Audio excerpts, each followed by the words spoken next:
Friends, Baakiyalakshmi serial today episode என்ன மாதிரியான twist ஆக்க போகுதுன்னு பார்க்கலாம்.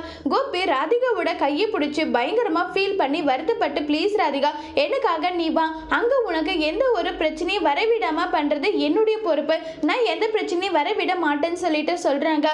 மயு என்னுடைய பொறுப்பு, அதே மாதிரி நீயும் என்னுடைய பொறுப்புன்னு சொல்லிட்டு அங்க நெஞ்சு வலி வர்ற மாதிரி வந்து நடிக்கிறாங்க.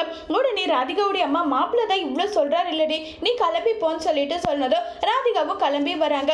ஈஸ்வரி ஒரு பக்கம் வெளியே வர்றதும் உள்ள வரதுமா நடந்துட்டு இருக்காங்க. அப்ப செல்வி வந்து, என்னமா உங்களுக்கு இப்ப பிரச்சனை, எதுக்காக உள்ள போறது வர்றது இப்படியே நடந்துகிட்டு இருக்கீங்க, என்னதான் உங்களுக்கு வேணும்னு சொல்லி கேக்குறாங்க.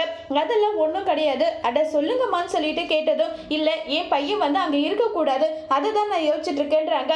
இங்க பாருங்கம்மா, என்ன நடக்கணும்னு இருக்கோ அதுதான் நடக்கும், நீங்க சொல்லிட்டு அது என்ன நடக்காத போயிடுமா நல்லா சொல்லிட்டு இருக்காங்க. அதெல்லாம் நடக்காது, கண்டிப்பா நடக்காதுன்னு சொல்லிட்டுலாம் ரொம்பவே வருத்தப்பட்டும் ஃபீல் பண்ணியும் வந்து பேசிக்கிட்டு இருக்காங்க. இதை கேட்டு ரொம்பவே வருத்தப்பட்டுட்டும் ஃபீல் பண்ணிட்டும் இருக்காங்க. உடனே நம்ம கோபி வர சவுண்டு கேட்டதும் ரொம்பவே சந்தோஷமா போயிட்டு ஈஸ்வரி வந்து கேட்டை திறக்கிறாங்க. என் பையன் வந்துட்டா, என்கிட்ட வருவான்றது எனக்கு தெரியும் சொல்லிட்டு போய் பார்த்தா அங்க ராதிகாவோட நின்றுட்டு இருக்கிறத பார்த்ததும் ஈஸ்வரி பயங்கரமா கோபப்பட்டு, எதுக்காகடா இவங்களை இங்க கூட்டிட்டு வந்தேன்னு சொல்லி கேட்குறாங்க. உடனே கோபி வந்து அங்கேயும் நெஞ்சு வலி வர்ற மாதிரி பயங்கரமா நடிக்க, உடனே ஈஸ்வரி வந்து, இங்க பாரு, உனக்காக போனா போகட்டும்னு சொல்லிட்டு இங்க விடுறேன், இங்க இருந்தா எப்படி இருக்கணுமோ அப்படி இருக்கணும் நல்லா சொல்லிட்டு சொல்றாங்க.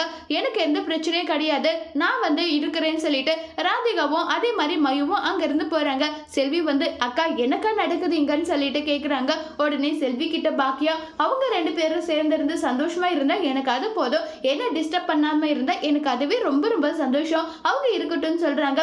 உடனே பாக்கியாவை மறைச்சு பாக்குறாங்க ஈஸ்வரி, இது எல்லாமே உன்னுடைய பிளான் தான், இதனாலதான் உன்னை எனக்கு பிடிக்கவே மாட்டேங்குது, எதுக்காக இப்படி பண்ணுன்னு சொல்லிட்டு பயங்கர கோவத்துல ஈஸ்வரி பாக்கியம் மேல இருக்காங்க. அதோட இந்த எபிசோட முடிச்சிருக்காங்க.